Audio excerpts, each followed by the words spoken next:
Make your future 미래 채널 마이앤. 네, 오늘은 여러분들에게 미래 정보를 전달드리기보다는 좀 함께 미래에 대해서 잡담을, 수다를 떨어보는 시간을 가져볼까 합니다. 자, 왜냐면 요즘 세상 돌아가는 꼴이 너무나 이상하거든요. 코로나라는 엄청난 전염병이 닥쳤었고, 그리고 집값 상승 말도 안 되죠. 비트코인이라든지 NFT와 같은 디지털 자산의 투자 붐이 일어났었고, 자, 러시아와 우크라이나 전쟁이 일어나질 않나. 그러면서 전 세계적인 물류 공급망이 끊기게 되면서 물가가 엄청나게 상승을 하게 됩니다. 자, 그리고 기후변화 때문에 여기저기서 가뭄이 펼쳐지게 되면서 식량 위기에 대한 이야기도 나오고 있고, 그런 와중에 우리나라의 정치는 완전히 양쪽으로 갈려가지고 서로 싸우고 있는 이런 상황. 너무나 혼란스러운 것 같아요. 자, 그래서 이런 생각이 들더라고요. 정말로 미래에는 세상이 더 나아질까? 지금으로부터 10년, 20년, 30년, 50년 뒤에 여러분들의 삶은 지금보다 나을 것 같으세요? 아니면 더 안 좋아질 것 같으세요? 그게 궁금해가지고 제가 채널에 한번 질문을 올려봤습니다. 여러분은 미래 세상이 기대되시나요? 걱정되시나요? 그 이유도 댓글로 부탁드렸는데 감사하게도 811분께서 투표를 해주셨는데 결과는 어떻냐? 기대된다가 57%, 걱정된다가 43%로 기대된다라고 이야기해 주신 분이 좀 더 많았습니다. 물론 이건 3주 전에 조사를 한 것이기 때문에 조금 지금 생각이 달라지셨을 수도 있어요. 상황이 더 안 좋아지고 있어서. 자, 그리고 또 이렇게도 질문을 드려봤어요. 완전히 그냥 미래 세상 말고 대한민국의 미래가 여러분들은 기대되시나요? 걱정되시나요? 그랬더니 결과가 어떻게 됐냐면은 완전히 뒤집혔습니다. 기대된다가 25%, 걱정된다가 75%예요. 이거는 또 앞선 질문보다도 투표에 참여해 주신 분들도 더 많았습니다. 1,000명가량으로.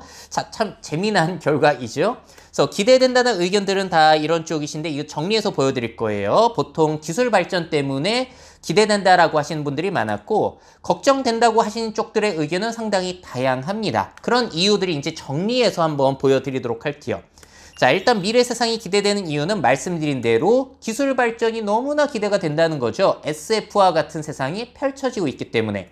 실제로 우리가 진짜 옛날에 영화에서만 봤었던 자율주행이 실생활로 들어오고 있잖아요. 지가 알아서 운전을 해요. 그래서 앞으로는 우리들 운전 피로도 줄어들고 제일 중요한 것은 사망사고 역시도 줄일 수 있을 것이라는 기대감을 우리가 갖고 있고요.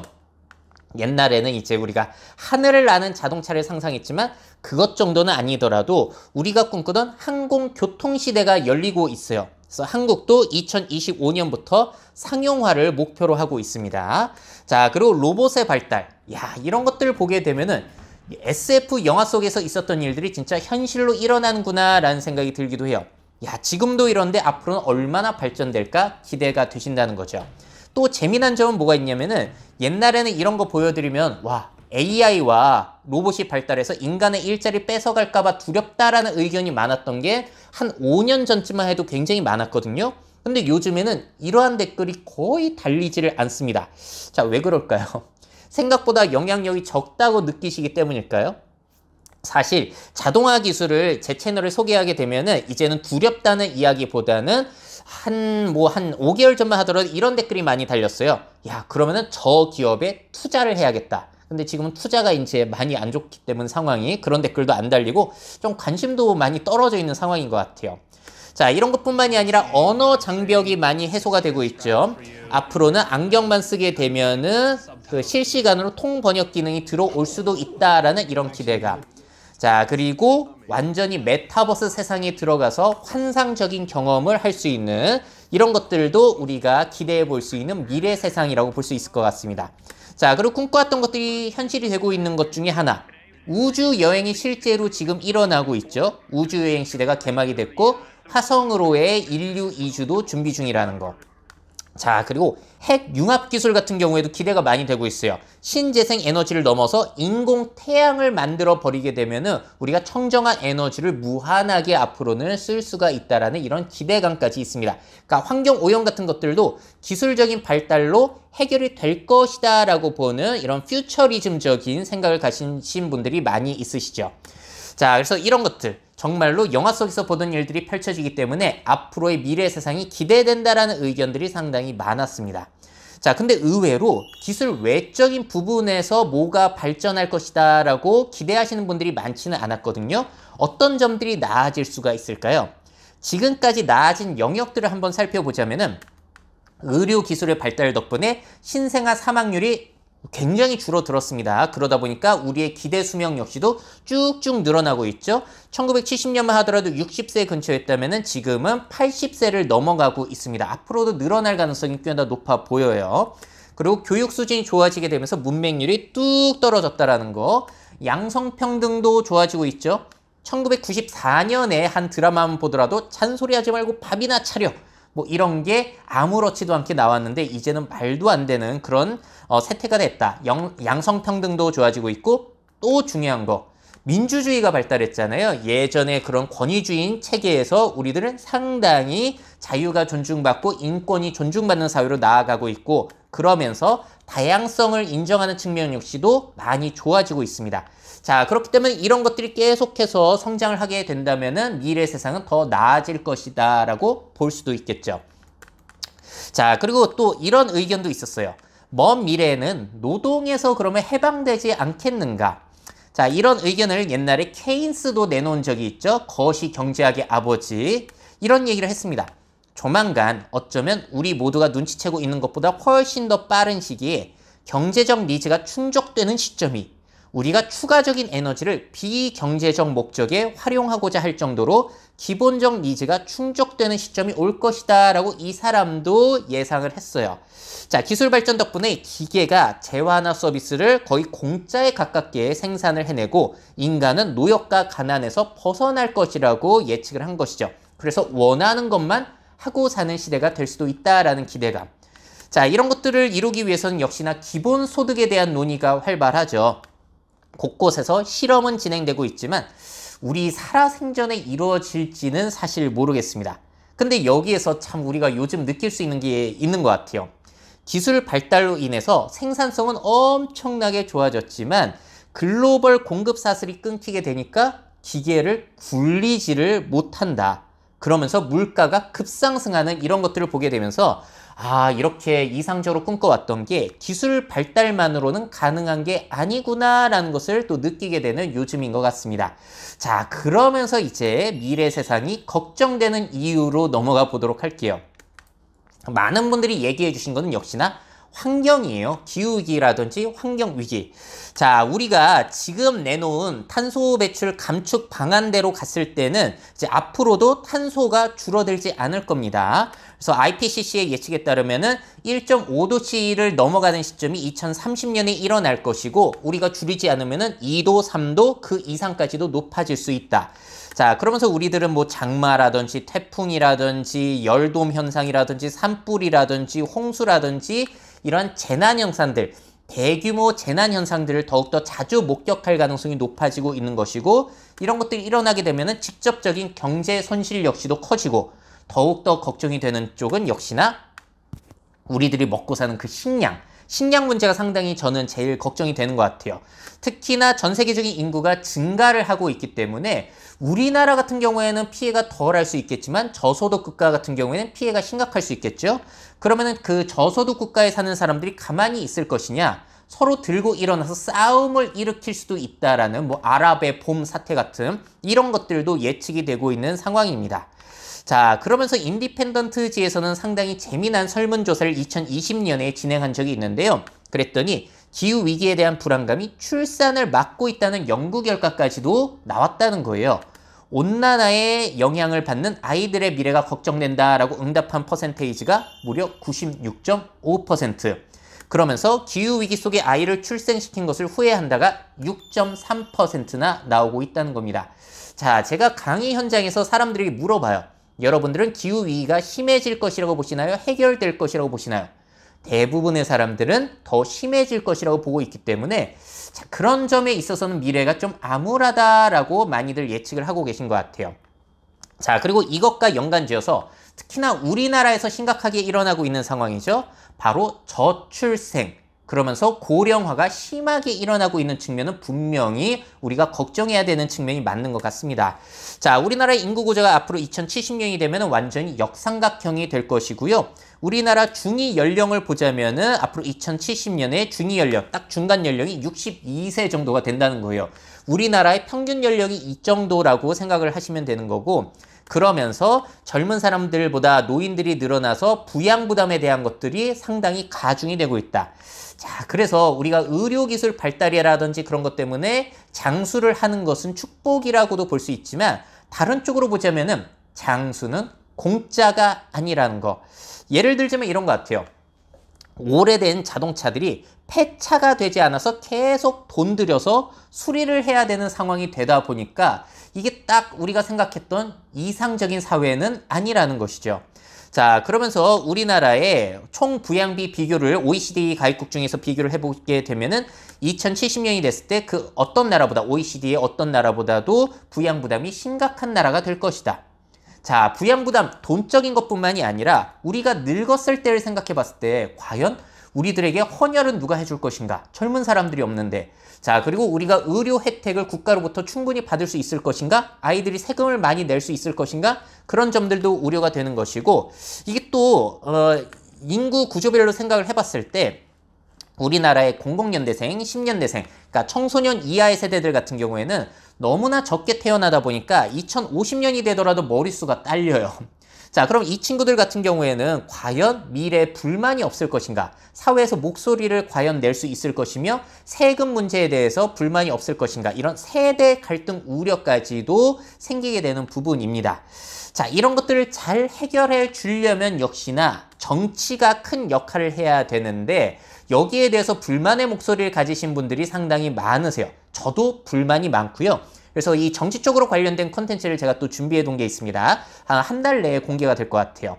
특히나 지금 상황을 보시게 되면은 우리나라는 완전히 양당 체계로 이제 나눠져 가지고 서로 적대시하면서 싸우고 있어요. 서로 이 지지층이 생기게 되면서 서로를 헐뜯고 깎아내리면서 지지층을 흡수하려고 하는 이런 전략들. 너무나 눈꼴 사납습니다, 정말로. 그래서 이번 대선 결과를 보시게 되면은 사회가 통합이 되고 있는 게 아니라 오히려 더욱더 분명하게 분열이 되고 있는 게 보이시죠? 특히나 20대 남녀의 그 지지 성향이 완전히 갈렸다라는 부분과 세대별로 지지하는 층들이 달랐다라는 부분. 역대 최악의 비호감 선거였다는 것뿐만이 아니라 서로 헐뜯는 네거티브까지 해가지고 정말로 이번에도 꼴 사나웠던 것 같아요. 그래서 이런 문제들이 해결되지 않는다면 우리 미래 사회가 암울해질 수도 있다는 것이 많은 분들의 의견이셨습니다. 그리고 최근에 불거진 문제죠. 세계화라는 이러한 추세가 끝나가고 있는 것은 아닌가라고 하는 거대한 패러다임의 전환, 이런 것까지 우려 요소로 나오고 있습니다.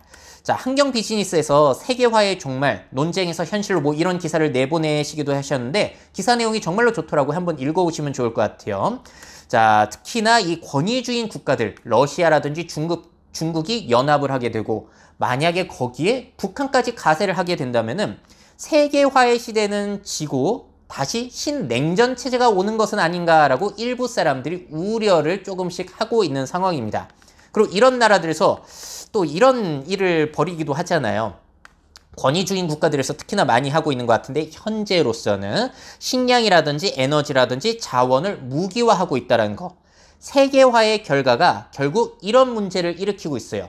예전에는 나라마다 값싼 것들을 막 대량 생산해서 해외 수출하고 이제 서로가 서로 이제 필요한 것들을 주고받으면서 우리가 성장을 해왔는데 이게 끊어지게 되면은 무슨 일이 펼쳐지게 될 것인가, 이런 우려가 나타나고 있는 것이고, 특히나 식량 측면에 있어서는 우리나라 곡물 자급률이 20%도 되지 않는다라는 거. 그러다 보니까 우리나라는 이쪽에 있어서 더욱더 취약할 수밖에 없다는 것이죠. 자, 정말로 더 나은 미래가 기다리고 있는 것은 맞을까요? 자, 저보다 유명한 사람들의 의견을 들어볼 수 있는 책이 있는데 바로 사피엔스의 미래라는 책입니다. 여기에서 이런 토론을 해요.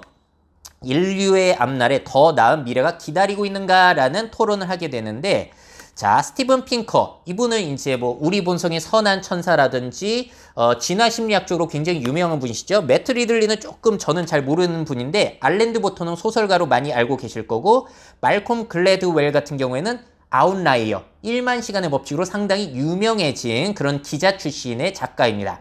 이 중에서 스티븐 핑커 교수와 매트 리들리 같은 경우에는 인류의 더 나은 미래가 기다리고 있다. 예스라고 해주셨고, 나머지 분들은 글쎄 그렇게만은 볼 수 없을 것 같아 라는 다른 의견으로 토론이 진행이 됩니다.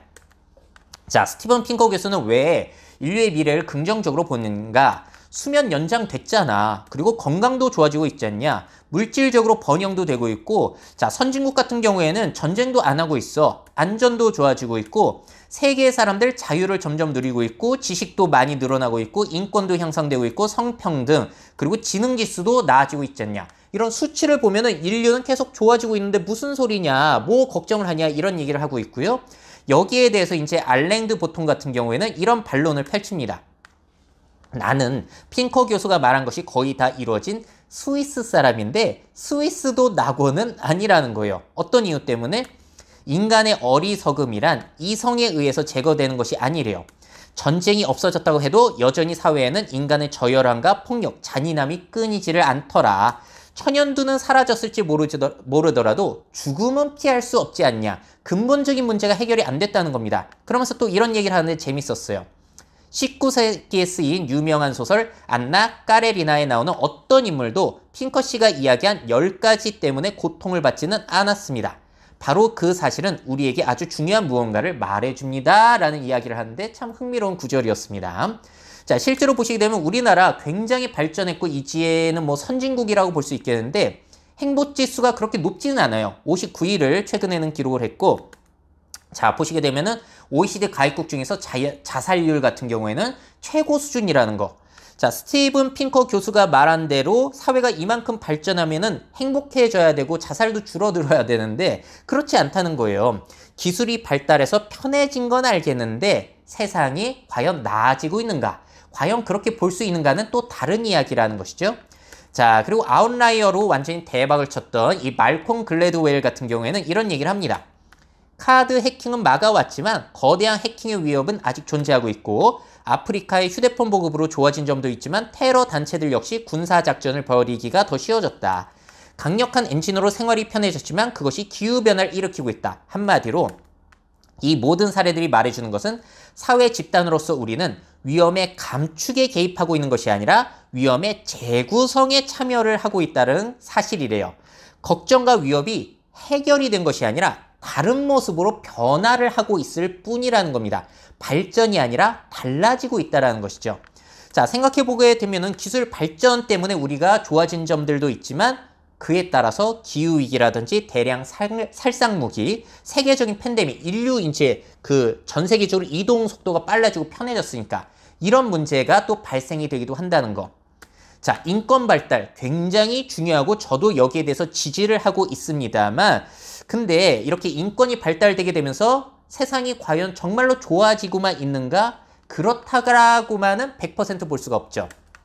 예를 들어서 양성평등. 자, 여성 인권이 성장하면서 서로 사이좋게 지내는 것이 아니라 남녀가 서로 편을 갈라서 싸우고 있는 모습들이 목격이 되고 있는 거예요. 우리나라뿐만이 아니라 이거는 세계적인 상황이라고 볼 수 있겠죠.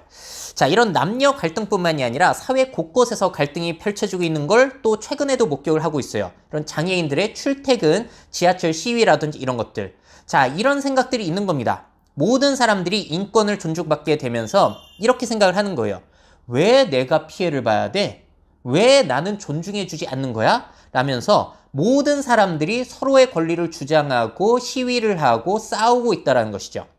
평등사상, 민주주의, 인권 발전의 결과가 또 다른 의미의 만인에 의한 만인의 투쟁 상황을 불러일으키고 있는 것은 아닌가.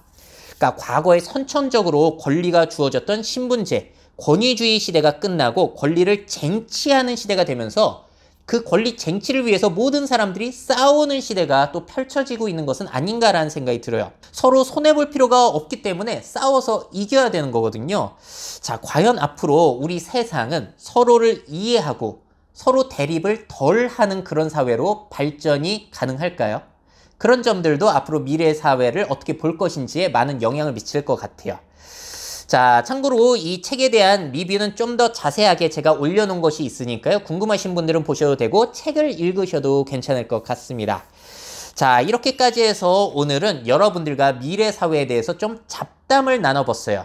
여러분들은 미래 사회가 기대되시나요? 걱정되시나요?